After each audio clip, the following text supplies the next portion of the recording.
So far, it has just been so much fun. It's like Christmas Part 2, only the kind that you wouldn't want to see again. What are we on, day 4? I don't even know. It's really Feels like a month. feels like day 50. That's how good agree. it's been. Welcome to the program. We have Maria Nate here.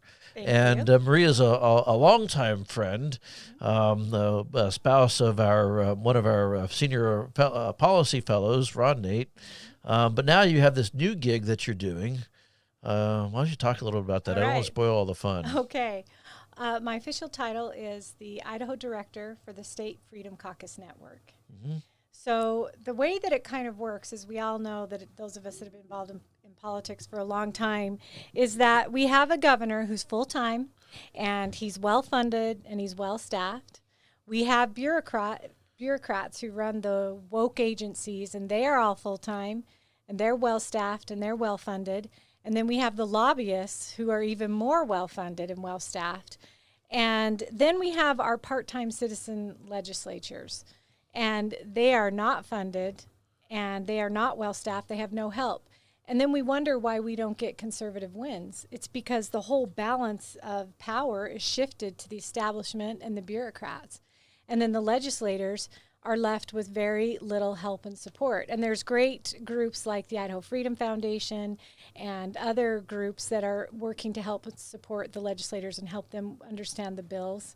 But they also don't have any sort of higher level strategy or thinking. And so that's where the State Freedom Caucus Network comes into play. Your job, more or less, is to help coordinate those conservative legislators and work with them and coordinate with other states so there's some rowing in the same direction. Right. So we all know that the battle for freedom is happening in the states. It feels like the federal government's kind of lost. And so they know that the states are sort of the last bastion here. And there are 10 networks or state freedom caucuses right now. They just rolled out 3 of the western states, Idaho, Wyoming, and Montana. And they are hoping that they can be in half the states by the end of the year. So this is a big deal to them. It's modeled after the U.S. House Freedom Caucus. So you have this group of very liberty, conservative-minded legislators that get together to push their agenda of conservative liberty ideas and issues. And how many members of the legislature are part of the Idaho Freedom Caucus? Well, that's not publicly talked about. You can go on to the website, which is statefreedomcaucusnetwork.org, and you can see who the public members are. And then there's silent members as well. And there's some strategy to that so that you don't always know how many there are, who they are.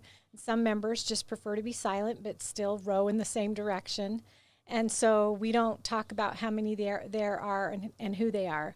There are those that are public. Heather Scott and Tammy Nichols are co-chairs. So you'll see them out a lot. They've been on a few shows talking about the caucus. Now, back in the day, people used to say, oh, there is an organization that helps work with conservative legislators, the American Legislative Exchange Council. This is not that. Why? What's the difference? This is really, it's a caucus.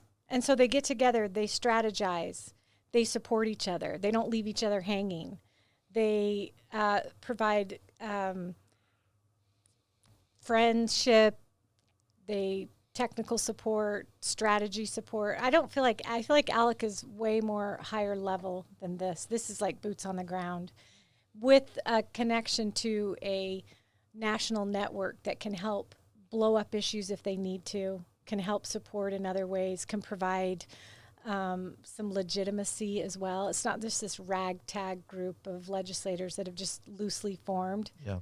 There is a difference, too, I think, in that ALEC more or less works on high-level policy matters, and those policy issues are decided basically by the committees of elected legislators and special interest groups that sit around a table and decide which policies to support. And as a result of that, a lot of the policies, I shouldn't say a lot, but some number of the policies aren't exactly what you would view as being free market or conservative. No, and understand that the Idaho Freedom Caucus sets its own agenda. it operates on its own. I am their support structure paid by the State Freedom Caucus Network, but the Freedom Caucus is autonomous. They run their own, they are their own people, so they're not taking marching orders from anybody. So what's the caucus's number one policy priority this year? Well, right now, school choice is really rising to the top, and you've seen the battles that are going on with that, and also just getting rid of all of this woke culture garbage that's just infiltrating our communities. And also tax policy. It's ridiculous, the surplus that we have and how little effort is going towards providing actual real tax relief for citizens. So they're working on all those issues. It's less than 10% of the projected surplus, the governor's tax policy, which is really interesting. Yeah. And I suspect that one of the problems that you're going to have, and we can talk about these things all day, and we all agree on the different policies, and certainly there are more members as conservatives in the legislature than there's ever been, but you run headlong into leadership. Right. So have you had discussions with members of leadership about pushing along the conservative agenda? That will be what the caucus does. And that will be their job, is to push them there. Everybody over there thinks they're conservative. And that's what's just so amazing to me, is they all view themselves as conservative, red state, red meat, go. But they legislate and govern like liberals. Right. And we know that a lot of Democrats hide in the Republican Party because that's how they get elected. So that's their vehicle. Are you making sure then that liberals don't end up in your Freedom Caucus? Yeah, they have to express interest, and then there's an interest form, and then the caucus will make a decision whether or not to accept them or not. And they are expected, the State Freedom Caucus Network protects the brand, so they are expected to be conservative. And how do you measure that? We'll look at their votes. Okay. And we'll see. And there will be a decision as to what votes are recommended, how to vote one way or another. And they'll need to vote accordingly. They'll need to vote conservative. And they will show up as conservatives on all the indexes. They will on the American Conservative Union, on Club for Growth, and on the Freedom Foundation. Because when you're conservative, you vote for conservative issues. Right. So you have to. You absolutely have to. And I find it really interesting how many folks do think that they're conservative, despite evidence to the contrary. There's a lot of that out there. They don't like to be confronted with their voting record. So if you had people come up to you and say, "Hey, I want to be part of this," and you can look at their Freedom Index score and go, Well, not yet, but I'm sure as word gets out, this is fairly new. This structure is new, and so as word gets out and people start to hear, they're calling their legislators saying, "Hey, you need to be part of this Freedom Caucus." Yeah. You have to be careful, because I remember, when I worked for a member of Congress, and there was what they still call the Republican Study Committee, which was the supposedly more conservative-oriented members of the House of Representatives in Congress. And Mike Simpson's been a member of that for years. I don't think Mike Simpson's part of the U.S. Freedom Caucus. No, he's not, and that's the reason why right. the Freedom Caucus was formed, because the Republican Study Committee actually put together a lot of really good materials on whether a bill is constitutional, whether it's conservative, all these other things. So you had at one point in time, I don't know what the numbers are right now, but you had more than 100 members of the Congress being members of the Republican Study Committee, and of those, maybe 20 people who would vote consistently with the recommendations of the RSC. I don't know how that plays out in terms of the Freedom Caucus, but you've seen the Freedom Caucus be pretty successful when it comes to leadership fights, rule changes, as we just saw in the speeches that were, in the speaker's race in the U.S. House. Now, here's a question for you. I'm guessing probably not tomorrow, but maybe Monday, there'll be a vote on the House floor on whether to amend the rules.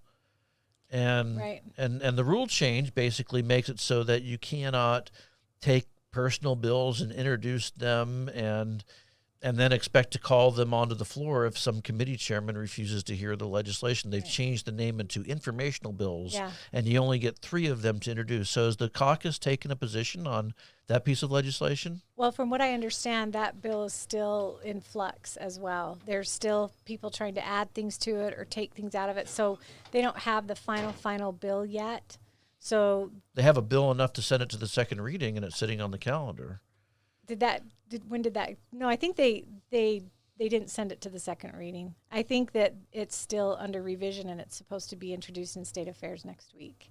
Oh, okay. Well, yeah, I guess so. What does the caucus do in that particular case? Because it takes a 2/3 vote to change the rules. So theoretically, if the members of your caucus, and of course we don't know their names or how many there are, but if you have enough of them, and maybe enough other people on the floor who have a problem with that, you could potentially stop the rule change. Could. I think we need 24 votes. It's about 24. 24 votes. I think it's 24. Yeah. Yeah. So you need 2/3. Well, that's why we're all just waiting, and they are. So I don't drive any of this; they drive it, and so that decision is made with the caucus members, and they are still discussing that. And now there's another place for you to play a role too, and that's on taxes and budgets. Right. And so, for example, as we talked about earlier, the governor comes out, here's what I want. I want $120 million in property tax relief. Right. And in previous legislative sessions that I have witnessed going back more than 2 decades, it used to be a come one, come all, bring your policy recommendations, and the Revenue Tax Committee will take a look at them in turn and vote on them, and whatever they want to do, they will be done. Right. But now it's been more or less, committee of one behind a curtain who makes decisions about which bills move forward and which ones don't, which ones see the light of day and which ones don't. What do you expect to be doing in that regard to kind of change that process up a little bit? Well, the Freedom Caucus came out very strongly against the governor's whole plan, everything that he's doing. And their final statement was, we need more Ron DeSantis, less Gavin Newsom. Mm-hmm. So none of them are very happy. I used Gavin Newsom in my press release, too. Well, it's because it's an obvious comparison. I thought that Newsom wrote Brad's speech. I was pretty certain that he had a speechwriter that helped with that, because it sure seemed very, very eerily similar. Yeah, so I don't want to be speaking for what the caucus is going to do or not do. That's really up to them. My role is supporting and helping them stay together, communicate. So it's really a support role. But what you need to do is get these caucus chairs onto your program and talk to them about these issues so that you can hear it right from them, because they are the ones that are going to be carrying these bills across the floor or voting. There's just as much power in killing a bill. Yeah. So at the end of the day, what does success look like for the Freedom Caucus network, I guess, or just the Idaho portion of it? The Idaho portion. I believe it's they view themselves as the conservative conscience of the party. They're the conscience. And so it's just reminding people what it means to be a conservative and to continue to promote conservative values. And, as conservatives, we don't always win. It feels like we lose a lot because we're faced with, like I said, these almost what feel like insurmountable obstacles with money and structure. And so somebody has to be the one that continues to point out what is conservative and what is not. So I think you'll see them stand and speak out strongly and just try to move the dial and get some wins. I think that they can bring along much of the legislature when it comes to these social issues, because we know that 70% of the population doesn't agree with this woke, garbage, drag queen story time stuff that's happening. And so they can be the point of the spear, and you're already seeing members do that, speak out really strongly about it. So I think you'll see them be brave, and what we hope is that courage begets courage, and we can bring these people that think they're conservative along to being conservative. Is there an objective here that necessitates calling out the people that go around saying I'm a conservative and then end up voting in a pretty different direction? Yeah, I think there's a place for that. And how much of it is that? We'll see. I mean, we'll see. It's hard to know. It's a brand new world over there. Yeah. All these new people, all these new senators and representatives. But, man, these people that got elected came with a mission. They did. And they're fearless, and it's impressive. I mean, they're not looking at the next election and what do I have to do to get elected. They're looking at what is the right thing to do. Mm-hmm. You saw Cindy Carlson today in Capitol Clarity, and she is one of the public members, and she talked about how committed she is to her mission, and she got teary-eyed about it because they believe it so strongly.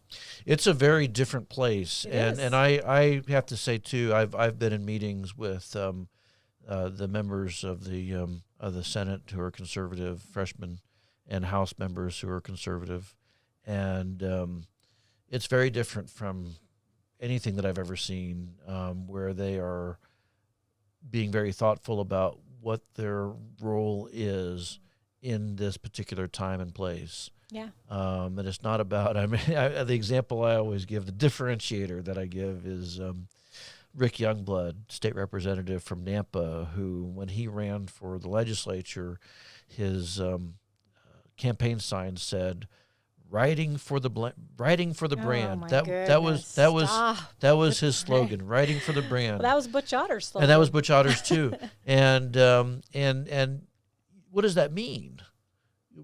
What you're writing for the brand, or are you trying to save the state from socialism, and by extension the country from socialism? Right. And I've seen that. There are still some. In fact, there was a representative, now elected representative from the Magic Valley area, the guy that won the seat in Jerome. Oh, just barely. Just barely. He had lost and then won. Right. Yeah. Yeah. Uh-huh. They thought he had lost, and then because elections are secure except for when the government tells you they're not secured. Count till you win. Yeah. Well, the numbers are always right. Well, except for this time, now they're wrong. Okay. Well, we should trust you all the time then, right? Anyway, so whatever that person's name is, I can't remember. I can't remember either. But anyway, new state representative, and when you read his website, the Q&A part, it says things like, what agencies do you think the budget should be, they should get more money or less money? And the answer is, well, I haven't looked at the budget, and I don't have access to those materials, so therefore I don't know. When you ask a conservative what money should be cut from which budgets, I have a list a mile long, and I don't have to look at it. I can tell you, I can name 20 agencies, and the only reason why I didn't name 30 is because I forgot about the other 10. It's like all the budgets, all the money, every one all of them, the agencies. All of them. Can we just stop? And so it's sort of this. There's this old guard that they've bought into what the agencies say and what the establishment says and what the different bureaucracies want and need, and the answer to any question is, well, I have to go look at the issue, and I have to read the bill. Whereas these people, the ones that they know from a moral standpoint, from an ethical standpoint, from the compass deep in their heart, that these are the conservative principles. I don't need to look at a bill to know that. I mean, sort of like, should we expand pre-kindergarten? Well, I don't know. I need to look at the bill. No, the answer is no. Right. And what is your moral compass? Like you said, what are your guiding principles? I don't need to look at legislation. I'll look at your legislation, of course, because you have to do that, because legislation's about words, and words have meanings, and meanings have consequences, and we get all that. Right. But when somebody says to me, hey, should we expand Medicaid? No. Do I need to look at the bill? No, I don't need to. I'm telling you, you don't want to expand any government program.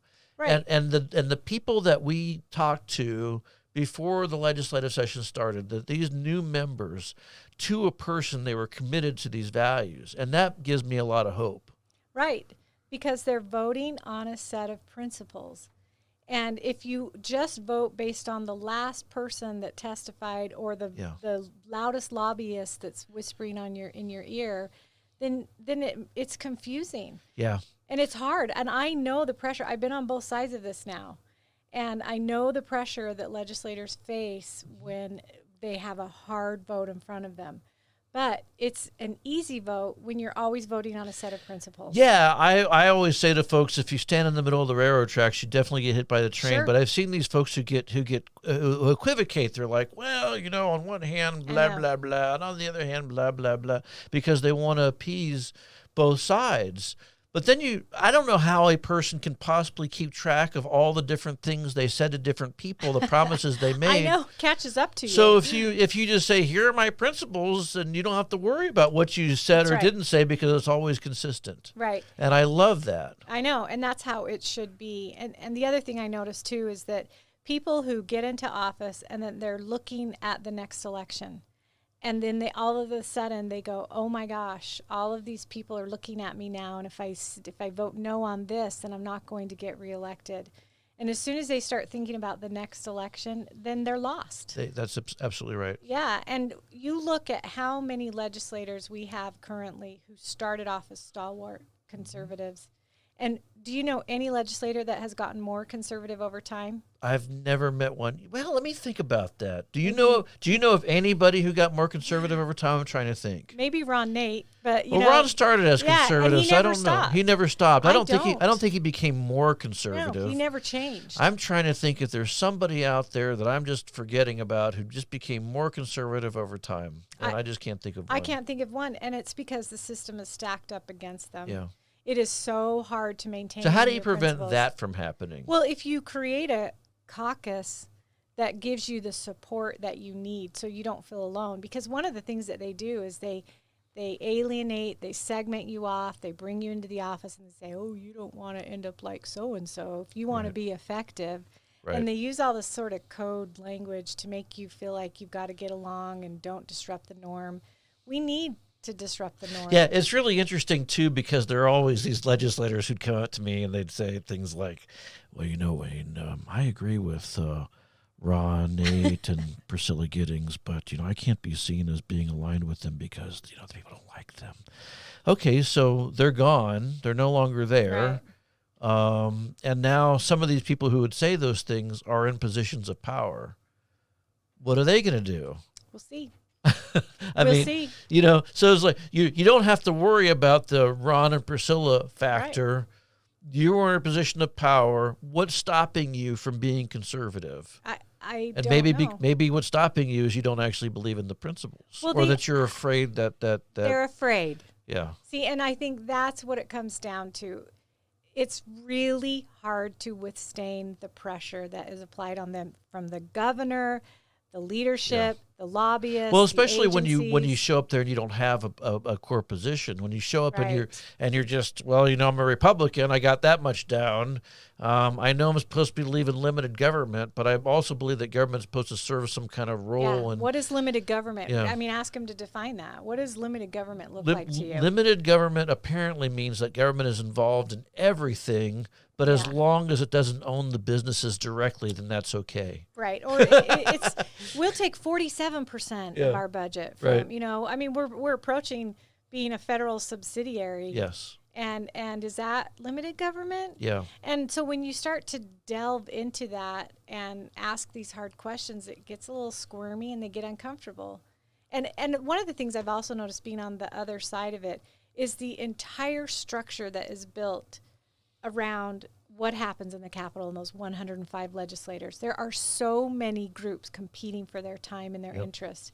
And all of a sudden they become the most important people ever. Yeah. And it's such a weird thing to see 105 people who are people with all of this perceived power, and how do people react to that? And how do they respond?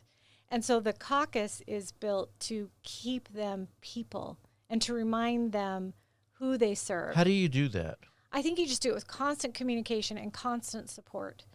Because, the things that are working against you is just part of human nature. Right. I get elected. I wear this name badge. It says senator or representative in front of it. They put you on a DS. And they give me a nice office. Some of the offices in there are palatial. Yeah. Lobbyists take you to lunch. They laugh at your jokes. They You know, I mean, some of these folks that are in that position have never had this kind of attention. I'm not trying to put anybody down. I'm just saying that they get in this position where it's like their grandkids come to the Capitol and they see this office with their name on it. Cool. And all these people who are like just you know, hovering over them, wanting their time and attention because they're so important. And that does something to people's psyche, some people. It does. And it's hard to withstand that because it's just human nature. Yeah. So that's why you've got to create a support system that supports the conservative values. And I just feel like that's so important. I know when Ron first got there was just 2 of them, and then there was 6, and then there was more. And it's so much easier to make these hard decisions when you know it's not just you on the floor voting that way. And so you're just creating that support team that doesn't leave them hanging. They got to hang together. They can't let each other get beat up by leadership or by the press or by whatever, because that is their game plan: divide and conquer. Yeah. They put them on an island. They make them feel marginalized, but they're not. There is an entire structure to support this Freedom Caucus, and the people want this. I really believe we have the people on our side. We just need to wake them up and get them off their couches and get them motivated. We do. Get them out there. We do. Yeah. Closing thoughts? Anything else we should know about the organization? Is there a website or? It's statefreedomcaucus.org. Let me just look on my cheat sheet here. It's very That new is. to you, everybody. It is. Don't remember the name of the website. See, I don't have the excuse. I've been at this for 15 years, so if I don't remember the website, then I'm in trouble. But you. I've been January 3rd. State Freedom Caucus. statefreedomcaucus.org. .org. Okay. And you can go see who they are, and if you want to sign up for the mailing list and get information. And we're also on Facebook and Twitter, and we'll just be tweeting out, reporting what's going on, and ask your legislator where they are. Excellent day. And remember, everyone's got 3. And I tell everybody, make it a habit. You know, their phone numbers are not hard to get. You know, get up in the morning and you brush your teeth and have breakfast. Maybe not necessarily in that order. Maybe you do, but take a shower. And then the next thing on your list is to see what's going on at the Capitol. Don't believe what's in the liberal press. Right. But find out for yourself what's happening. Yeah. Read the legislation yourself. And then contact your 3 legislators, your 1 senator and 2 representatives, and let them know what you think. And that can have an impact. They are, and they are incredibly accessible in Yep. Idaho. Yep. It's easy to get in touch with them, and people have to do it, or you get what we've had for the last 40 years. If you really want change, then you got to go for it. Yep. So, yeah. Well, Marie and Nate, thank you for being on the program. And we're going to have a lot more exciting guests, many more guests coming on the program over the next several weeks. So I hope you'll continue to stay tuned, and we'll talk to you again next time.